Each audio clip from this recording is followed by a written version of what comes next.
Greetings and welcome to the Pure Report. I'm your host, Rob Ludeman, and it is time to bring the orange, and we have a special twofer for you today, plus a really fun topic talking about coding and coding in AI, and we will get into that.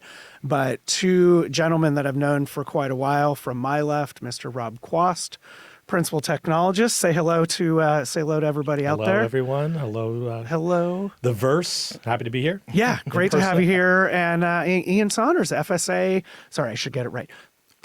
Principal Field Solution Architect for AI and analytics. Yeah, I love it. That's great. And we have a special connection because I get to work with your spouse, with your wife from time to time, who has a role at a community company, and she's kind enough to meet with me and Bree on my team about once a month and just kind of float around different ideas. Yes. So it's nice to work with both of you. The more impressive half of the family, I like to say. Well, all of our, my wife's a first grade teacher, so she's always the more impressive. She sent me a picture today, just to come to think of it. She has a student in her class who is a bit challenging, and she sent me a picture today, and it was basically all the stuff that was not in his desk. And it was just like little strips of paper and pens and homework and other things just sitting there on the floor. And I just kind of went, wow, you earn all the kudos and credit, woman. You are a star doing that. Hey, thanks for coming in, guys. How was the week? So you're in town, and it's an internal event, but we still talk about it. I had Dan from the Fed team on yesterday. Like, you're in for Geek Council. Super fun. Like, what do you guys get to do without giving much away, right? You guys get face-to-face with the product managers and share ideas amongst one another. It's a really great time, and something we've been doing here for a while. Over a decade. Yeah. I mean, this is a long tradition. It's evolved. Yeah. Right. And now it's turning into more, let's say, long-term strategy. A lot of talk about supply constraints, right? So that's still, as far as, very topical. But then, what are we seeing in the field? How do we provide that feedback to leadership and engineering? Make sure that we're still maintaining that small company feel. Yeah. It gets harder and harder as the years go on. Obviously, I think the theme that really came through, because of course the first rule of Geek Council is you can't talk about Geek Council. Of course. But the key things, obviously, that are driving everything in the marketplace right now: artificial intelligence and supply chain constraints vis-a-vis. And so it's been an interesting process. I would say a little bit of a different shade than previous. Yeah. But it's always fun to get together. I mean, we live in a remote world, and it's nice to get to see real faces and connect.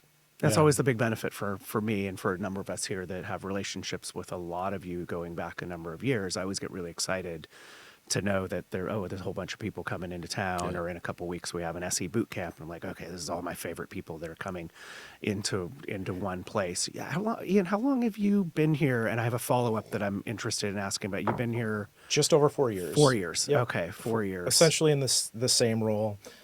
We had a little bit of a reorganization that happened 3 years ago, where we took a core group of people called data architects who principally met with customers and would talk to them about what they're trying to achieve in their various business pursuits.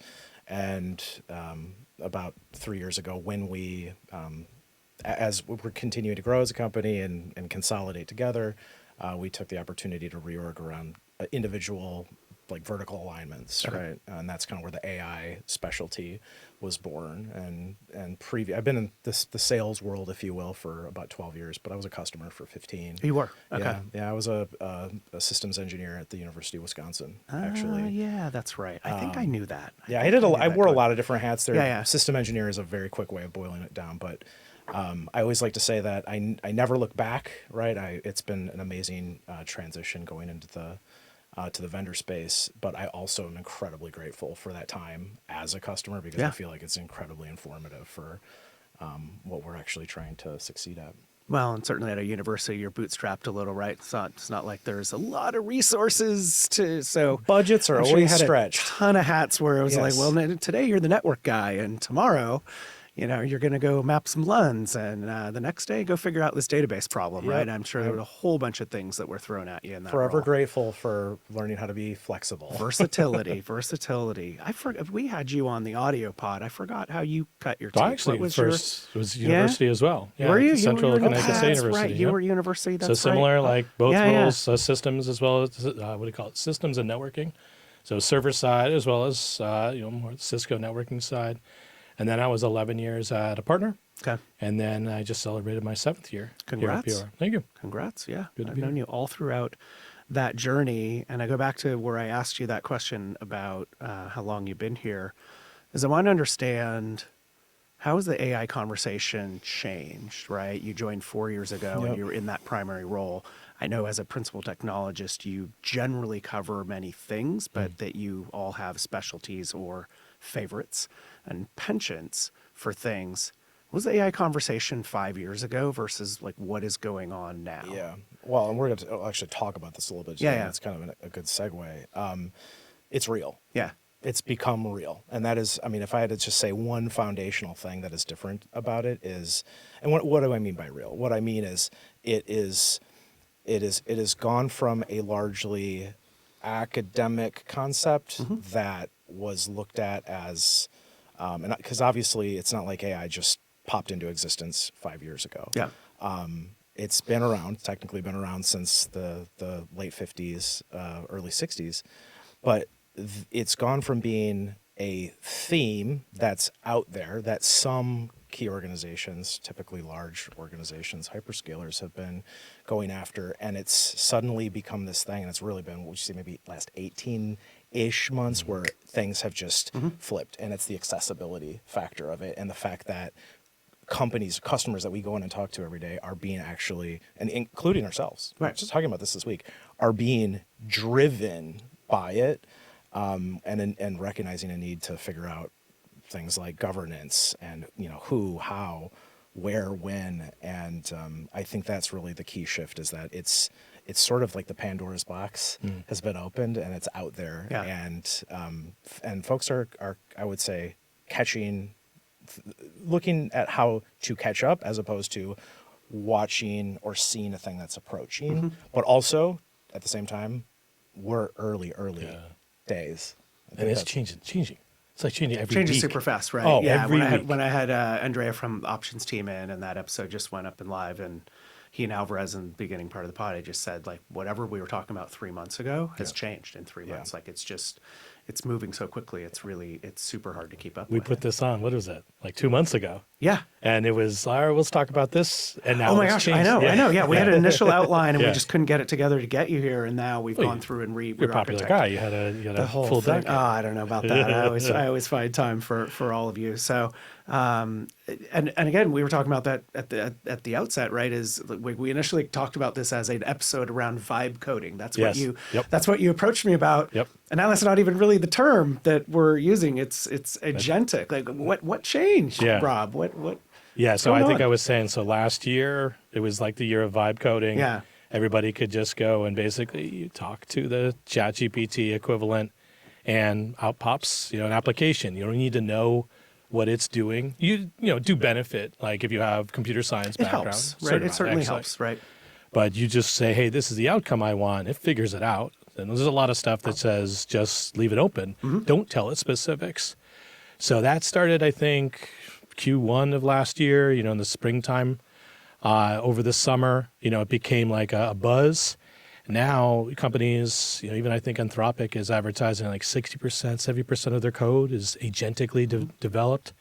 So yeah, we were saying vibe coding was last year. Now it's just coding. There's no vibe. Yeah. The vibe is the Yeah. vibe is gone. And then agents. Right. Agentic is the new, right? And that's the taking it from I'm going to go and ask AI to do things to, or answer me a question, to now actually having it do things for me. Yeah. And I mean, fundamentally, that's what programming is. We're talking in computer language and saying, this is what I want to instruct a computer to do. But now you don't even need to know that language. Yeah. You just say, hey, this is the outcome I want. It figures it out. It's really breaking down the barrier of like what a programmer is like, it's making it so much easier for everyone to use this. It's kind of democratizing it, if you will, Absolutely, right, to a certain extent. But also those that want to get into some of the coding aspects, right? Instead of just, typing in prompts and asking for outcomes, we're now in a situation where people can actually go in and get access to code and code how they want those things, right? Taking it a step further than just an answer engine type of thing. It makes that programmer, that is maybe the team lead now basically a super programmer Right. as well, right? It doesn't necessarily have to, eliminate the role. It's just the ever changing becomes a new tool that anyone can wield. Yeah, it's also potentially, and it's not just up leveling software engineers, but it's potentially creating new software engineers that exist within an organization, or, previously were locked out from that ability because of not being able to speak the language. And I actually have a personal example of that. My wife, for 10 years, she's been working right in your space, and dashboarding. It's like a big deal. Right. And she's wanted this thing for, years, and worked at a company that, ostensibly could have developed it.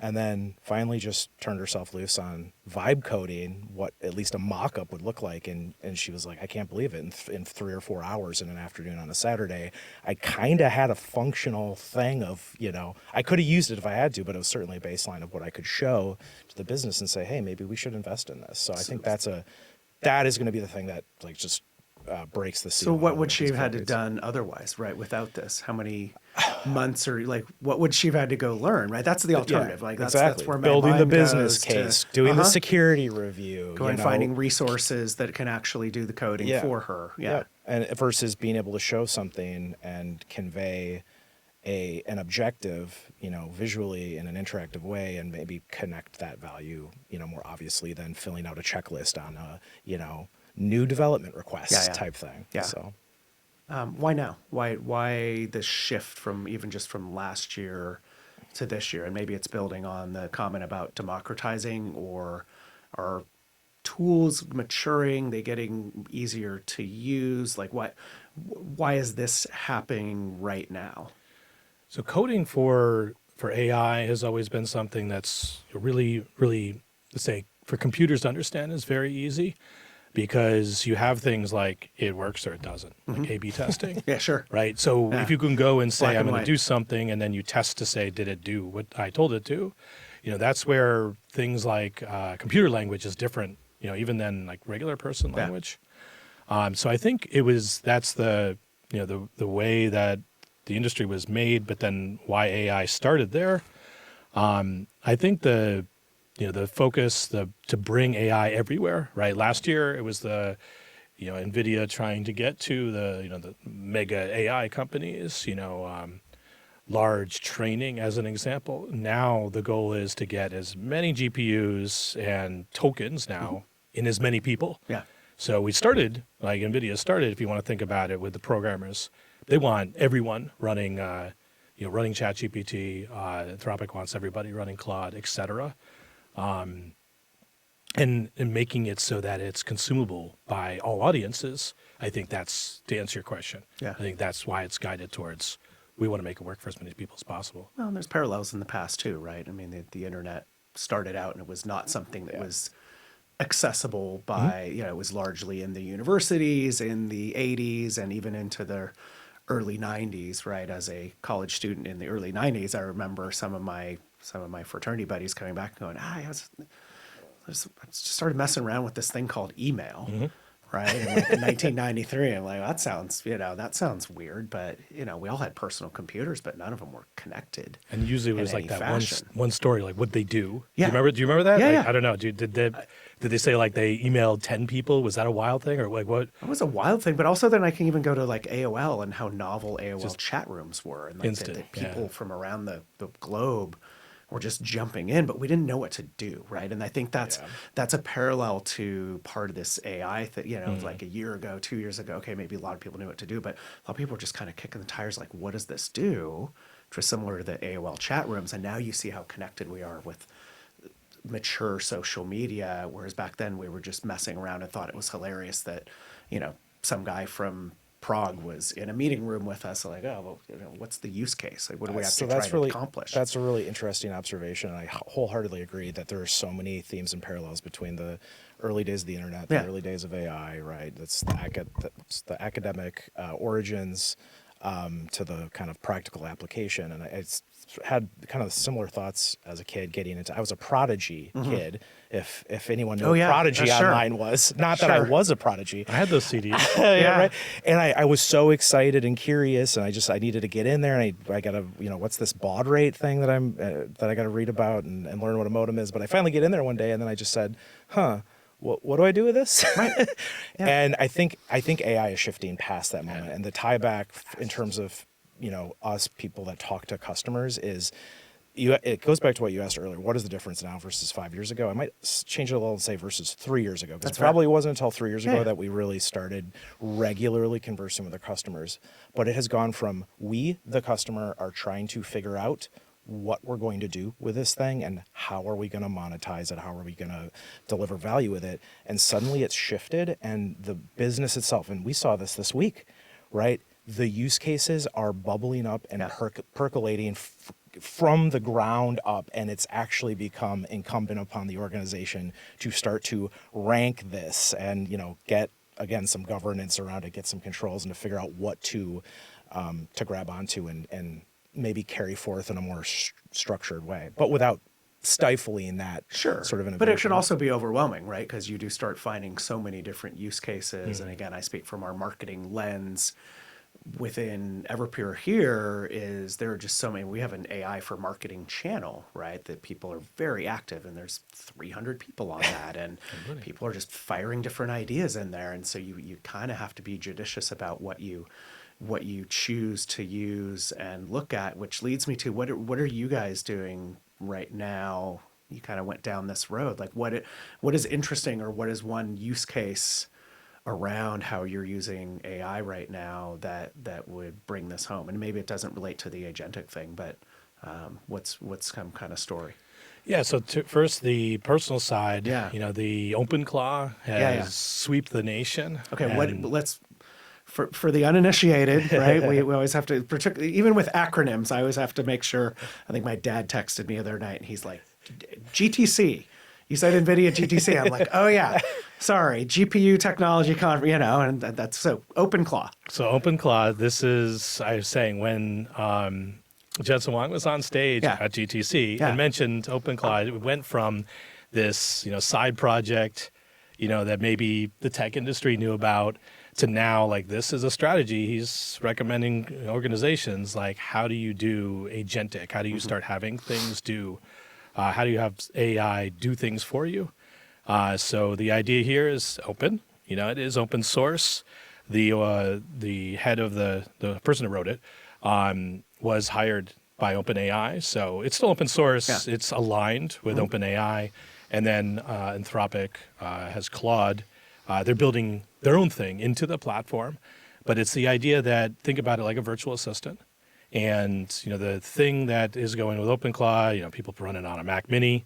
Mac Minis are like sold out everywhere now, and you could have it text you as an example. You can use your phone the average way that you would, and you could just talk to it and say, whatever, do stuff for me. So personally, I have it doing things like my family calendar. Okay. You have the kids that have to be all over the place for different activities, so teenagers. So, I have it doing basically keep track of our home calendar. Not getting to the point where I'm like making changes yet. Kind of dip the toe in the water. I was thinking we just did everyone just did their taxes. I was like, would I put OpenClaw? Would I point it at my W-2s? Not yet. I don't know yet. There's a lot of security concerns out there. And as soon as you say OpenClaw, that's what everyone goes to. Totally get it. Yeah. But thinking about OpenClaw more as like a theory, as an industry trend, not a product. There's a lot of things. NeoClaw is what NVIDIA came out with. Another project, NanoClaw.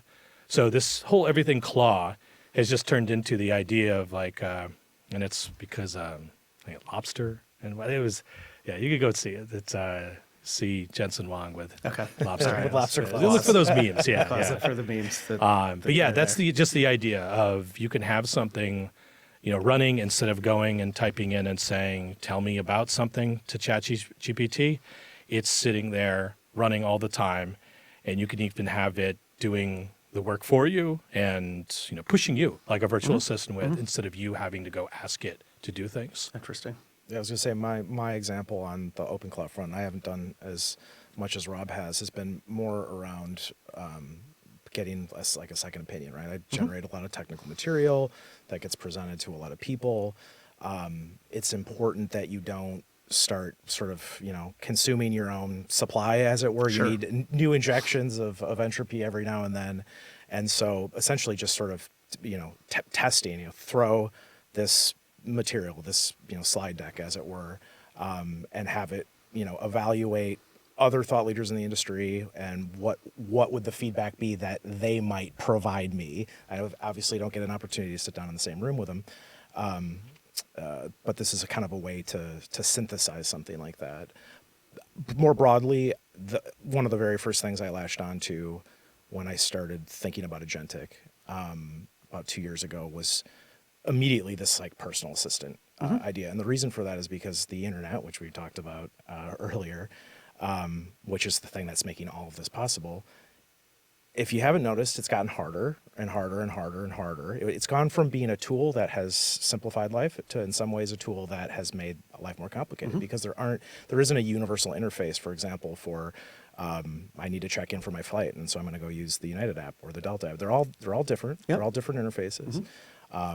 We have doctor's appointments, dentist appointment, things that everything gets pushed online, and that light bulb went off for me of if you are willing to, again, to the governance point, you have to figure out where that line is.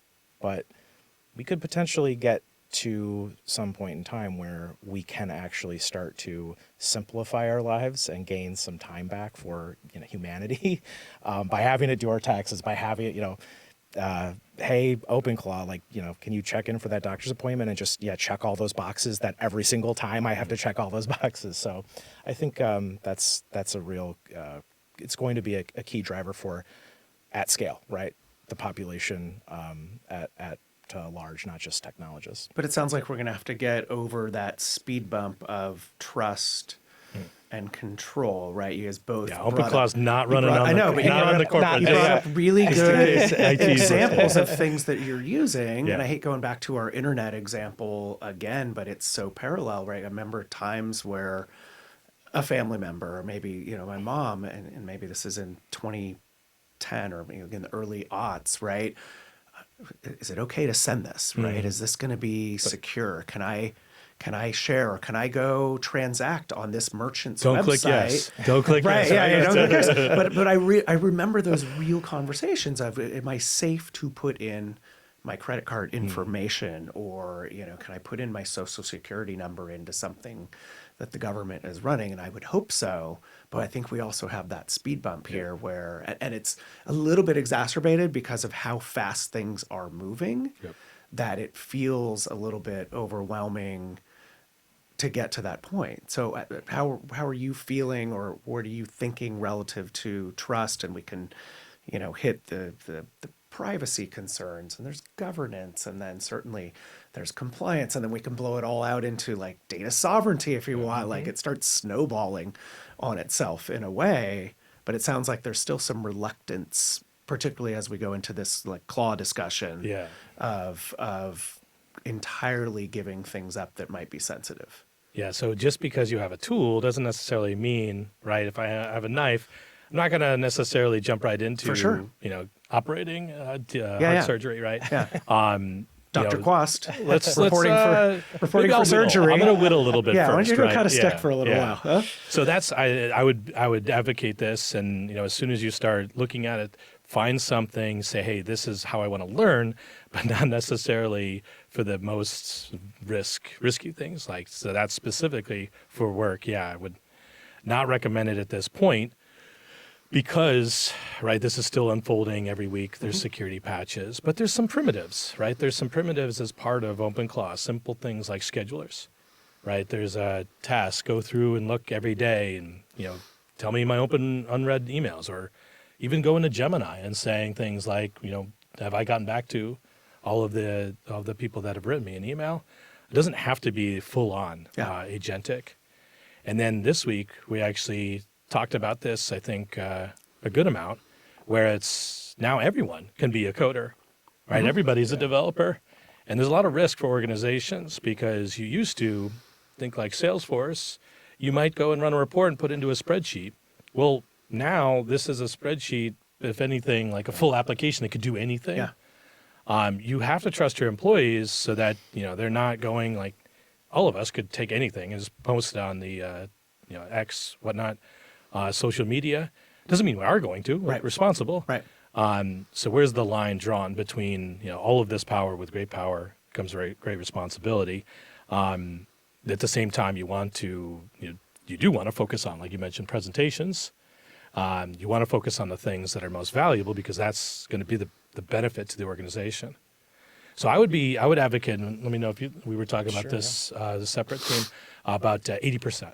Okay. Right. So instead of focusing on, I want this to go all the way to 100%, if I can have any of these AI agentic do most of the work, right, and then take, maybe that's the proprietary information for the last 20%, and maybe that still is, they call it human in the loop, et cetera. Yeah. I feel like that's a good balance. That's a good, medium. Yeah. Yeah, and I think you kind of touched on it briefly, but one of the things that was a hot topic du jour, 15, 20 years ago, probably longer than that in some ways, shadow IT, right? The concept of shadow IT. Sure. And like, Yep. did you ever kind of notice how it faded over time as basically essentially as the tools improved and the processes improved and the delivery and the orchestration of these systems improved. I think in the same vein, the technology that's breaking right now is ratcheting up the overall potential capability, and as a result, we're going to go through a period of time where there's a little bit of that shadow IT aspect. And I think this time the actual risks and implications to the business are that much greater because AI is capable of handling massive amounts of information at scale and generating massive amounts of information at scale and potentially doing foolish things, right? Let's be real, right? I like to joke sometimes that, it's artificial intelligence. It's also kind of imitated intelligence because it doesn't think, it doesn't, have emotions, and that's a whole, kind of separate. You could do Quast over here telling me it's just a bunch of fancy if-then statements. It's just- Last year, it's year before. it's Just a fancy bunch of if-then statements. Rob Quast, 2024.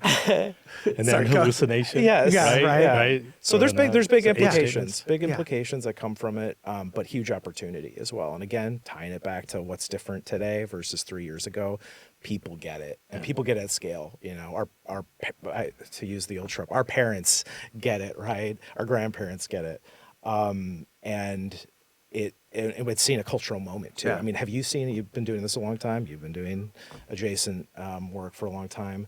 I've never seen a development in the IT space, not even the internet, frankly. That was a relatively slow and sort of steady adoption and acquisition. This is creating real opinions. I don't and even know real if debate. I don't even know if it's shadowy though, right? I mean, my biggest example of shadow IT that I recall from past years was the CTO talking at a conference, and it was the heyday of cloud. Not that cloud has gone away or become less popular, but it was that 2014, 2015, and she was talking about, this is the infrastructure we run, these are the services that we have, this is the cloud. And all of a sudden you had developers who were just going off and slapping their credit card down and consuming AWS credits or consuming whatever. Well, where does that stuff get billed? Oh, it gets billed back to that CTO organization. And so that was the shadow IT. Here we have people that are just using it.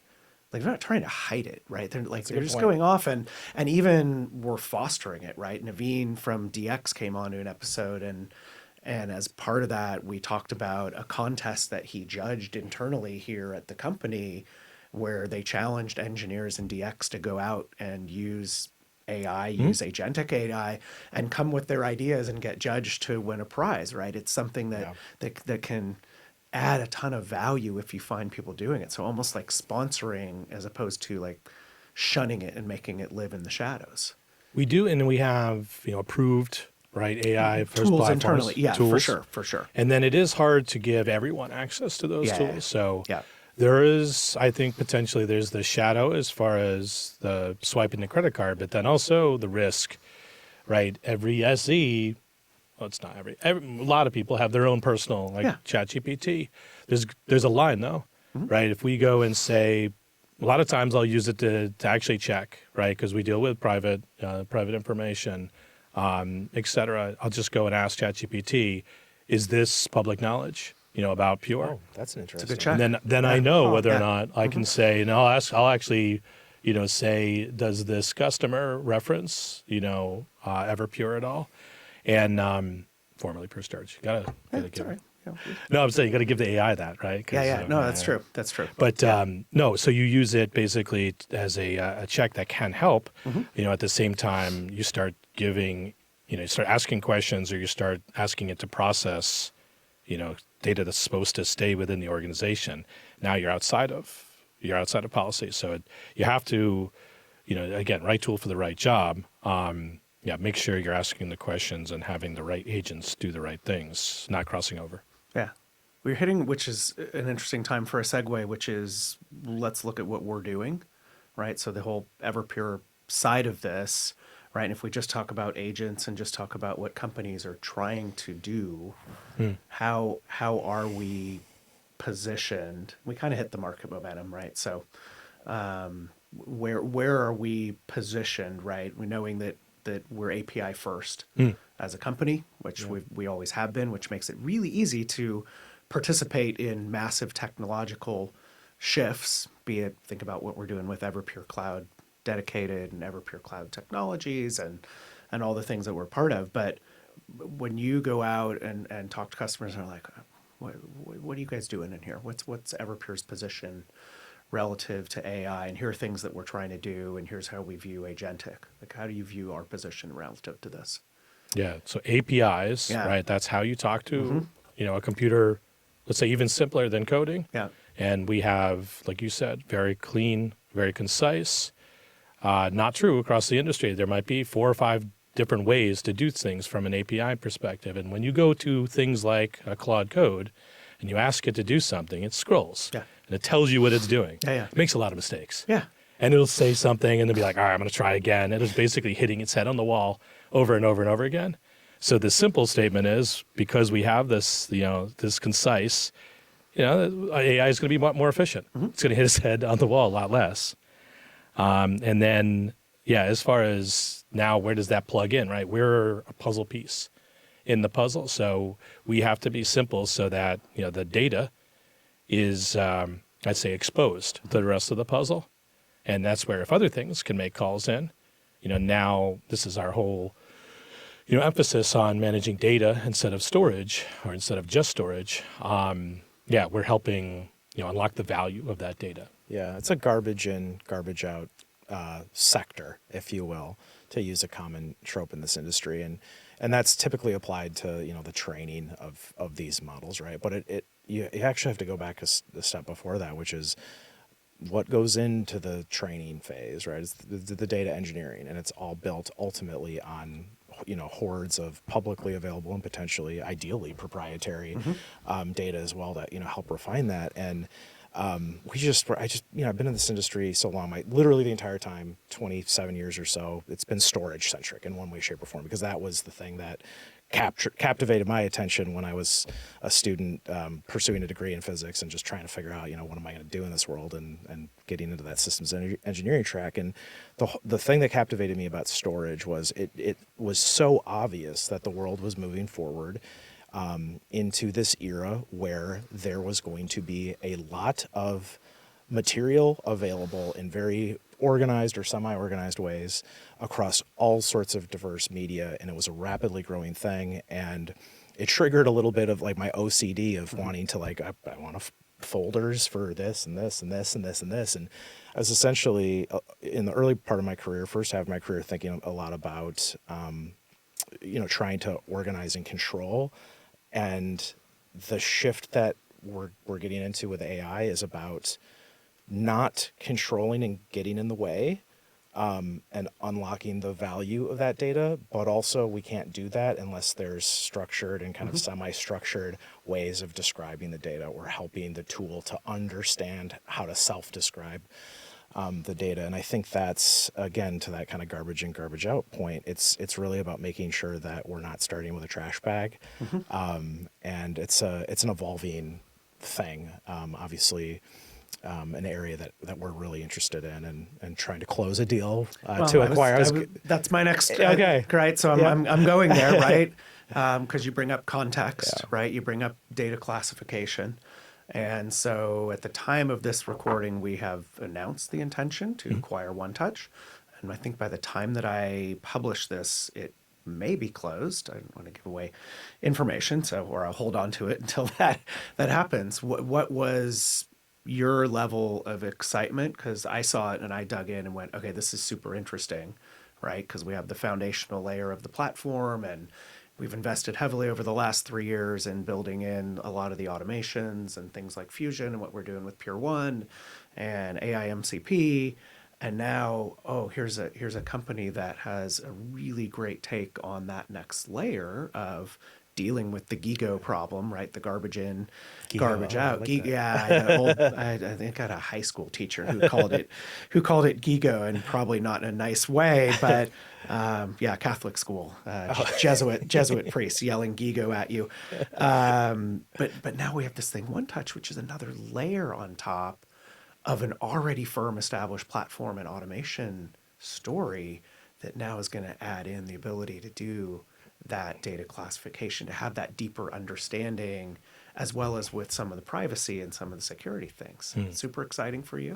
Yeah, I mean, so we came back from our sales kickoff and been having pretty regular conversations with customers and the OneTouch team. So I love the interaction so far. Yeah. We just bumped into literally in the hallway. Yes. And we were really happy to have them come this week as well. So yeah, it's very, I would say, pivotal as far as how we're approaching that data management.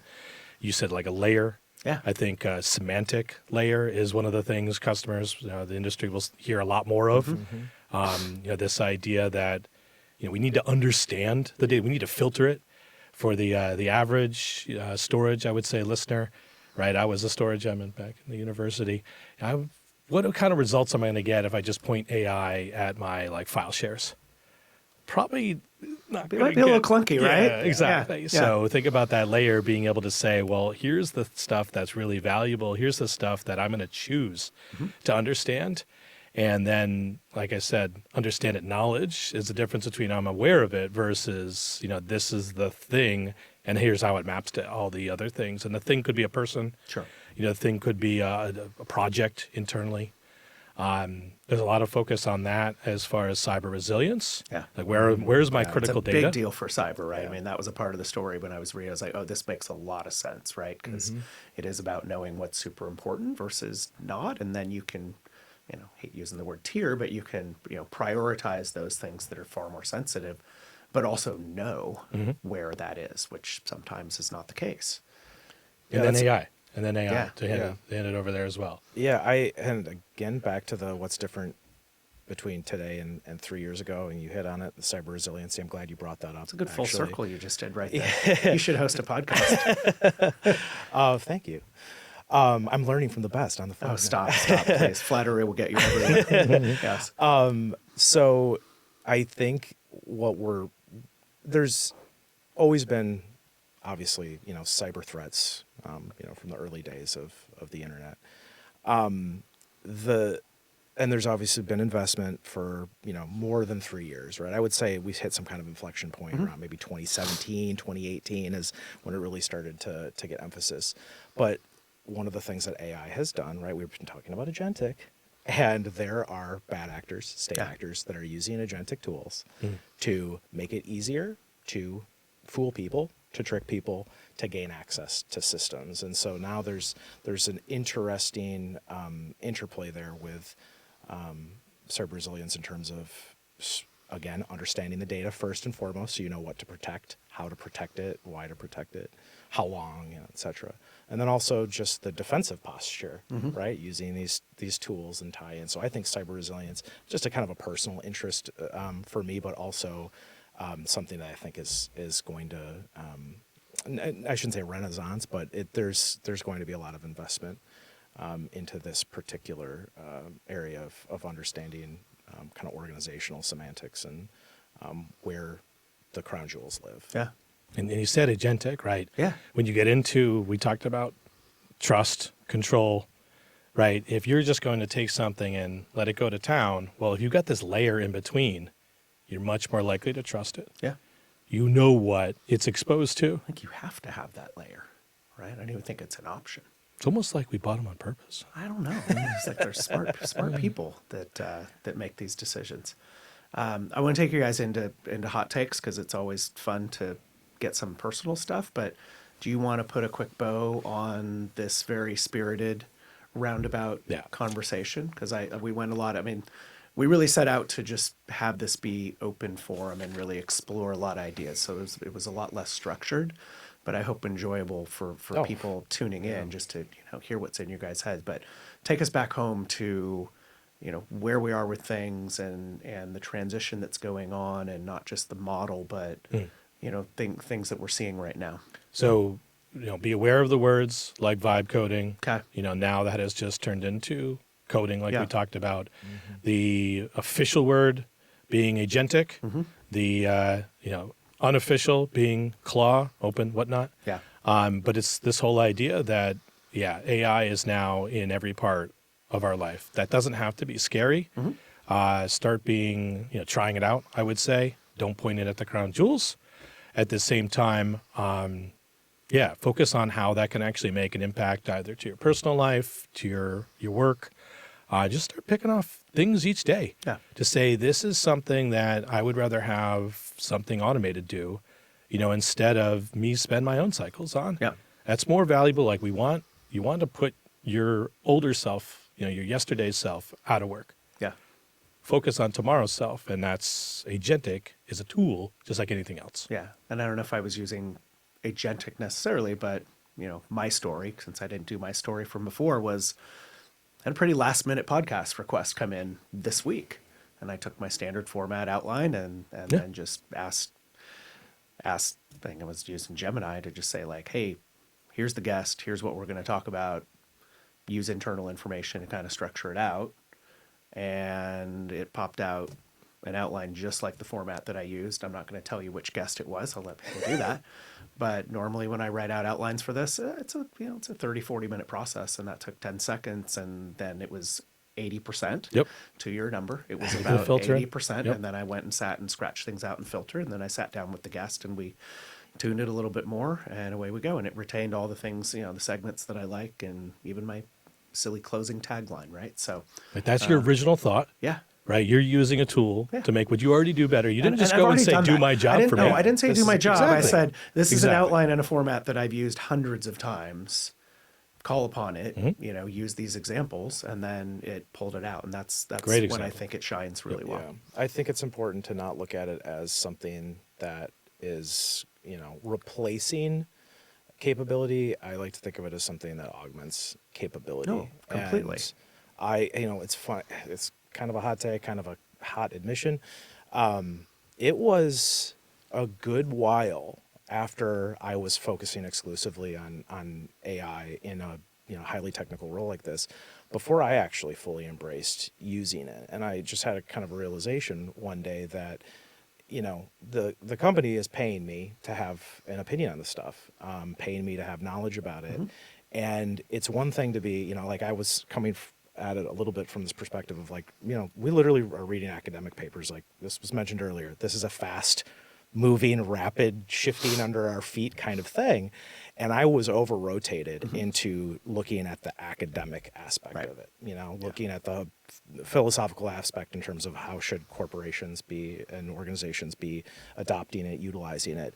And one day I woke up and said, hold on, I'm missing a huge part of the equation, and really ramped up my use of the tools. And I have learned as much from that hands-on experience. And the key thing that I've learned is it's an incredibly powerful tool for taking what you already excel at and making that more complete, more there. Yeah. And also a good tool for helping to fill in areas where you can't bring the sauce, so to speak. And for me personally, I don't have a super deep experience as a programmer, for example, right? Despite a long career in this industry, and the vibe coding. How many times had I said to myself, and I shouldn't say vibe coding because now it's just coding, but the ability to have that kind of that cheat code, if you will, is just incredibly democratizing, as you were calling out earlier. It's like Contra on the Nintendo, on the NES. Up, down, up, down. I'll leave that. Yeah, I'll leave that for other people Can we to just go. do a podcast where we just sit and play a Contra? I was just gonna say, I just lost anybody under 35, unless they know about that one. Select up, start, down, select start. Yes. Let's hit the hot takes, and I'll challenge you to do it crisply because I'm sure we're running longish on this. So, question number one is always trend or something in technology, can be IT, maybe not, that you think that enterprises, companies, corporations, or even IT leaders are missing right now, or maybe they have a blind spot too. To do this agentic stuff, you need to think about how your employees do their day job Okay. in a way that a computer could say, this is a list, A, B, C, D, 1, 2, 3, 4. And I think we should all be saying, this is the stuff that I do in a day, and this is where I can insert a tool like this. So my recommendation, I think, the anticipation of what everyone starts to need to do is say, like, simple stuff. Yeah, I'm going to respond to emails. I'm going to look for these kind of updates. We all do that, breaking into the steps, so then you can help identify, what do I offload?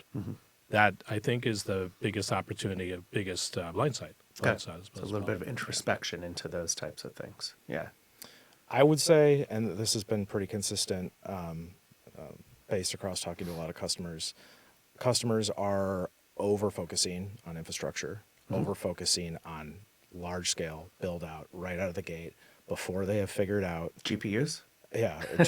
Have you? Because we had options on, and he said that too. He said, like stop obsessing about GPUs. You have enough GPUs. Yeah, there's an obsession about infrastructure, and unfortunately, I hate to say it, but I'm not seeing, across the board at least, that same level of obsession in terms of determining where business value can actually be found. Okay. And how to measure that. That's my hot take. And probably why we have that stat about 95% of AI pilots failing to make it to production, right? Because you're not making that connection of why or why does it matters.